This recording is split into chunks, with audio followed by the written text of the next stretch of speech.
Hello everyone. আজকে আমরা একজনের বাড়িতে কার্তিক ছাড়তে যাব। তার জন্য দেখুন কত সুন্দর একটা কার্তিক ঠাকুর নিয়ে এসেছি। একটু পরে খাওয়া দাওয়া করে ওই রাত্রি 9টা 9:30টার দিকে আমরা কার্তিকটা ছাড়তে যাব। এখনও খাওয়া হয়নি, এখন বাজে 8:50। 9টার দিকে যাব। তার জন্য কি লিখেছি দেখুন, এই যে মা মা মা দুয়ার খোলো, বাইর পানে চোখটি মেলো, আমি তোমার দামাল খোকা, দাঁড়িয়ে আছি একলা একা, পেরিয়ে এলাম আধার কোলে, এবার উঠোন আমি উঠবো তোমার করবো আলো, মাগো তুমি খোকন বলে, নাও গো আমার কোলে তুলে। তারপর কার্তিকের বাবাকে একটা চিঠি লিখেছি। অনেক কষ্টে নিজের বাড়ির ঠিকানা খুঁজে পেলাম, পিসিমণি কাকু ও দাদু ঠাম্মিদের সহযোগিতায় আমি আমার নিজের বাড়ি খুঁজে পেলাম।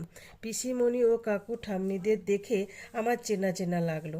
তারপর দেখি এ তো বড়ি পিসিমণি ও ছুটু পিসিমণি, গোপাল কাকু, শুভদীপ কাকু, সমীরণ দাদু আর তুলি ঠাম্মি। এরা নিজের দায়িত্বে আমাকে কোলে করে বাড়িতে পৌঁছে দিল। ওরা আমাকে লেস, কুরকুরে, চকলেট, ফুচকা আরও অনেক কিছু খাইয়েছে। আর ঠাম্মি তার নিজের হাতের তৈরি স্পেশাল বিরিয়ানি খাইয়েছে। তাই তোমরা ওদের গালাগালি করো না, তাদের হাতে 1000 টাকা দিও।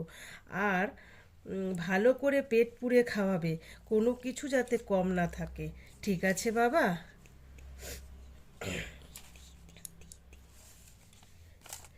ঠিক আছে বাবা। ইতি তোমাদের আদরের কার্তিক আয়ান। আর মেনুতে কি লিখেছি দেখুন।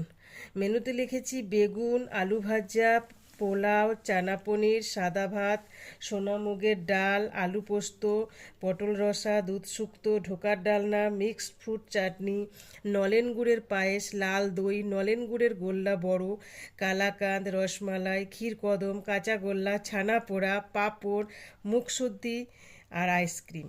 ইতি আদরের কার্তিক আয়ান। মা বাবা তোমরা ওদেরকে ভালো করে খাওয়াবে, না হলে আমি খুব রাগ করব, কথাও বলবো না। এটা লিখেছি, এটাই কার্তিক ঠাকুরের সঙ্গে ওদেরকে দেব। এরপরে যখন আবার কার্তিক ছাড়তে যাব, আবার একটা সুন্দর করে ব্লগ করে তোমাদের সঙ্গে শেয়ার করব। তার জন্য আমরা খুব এক্সাইটেড যাওয়ার জন্যে।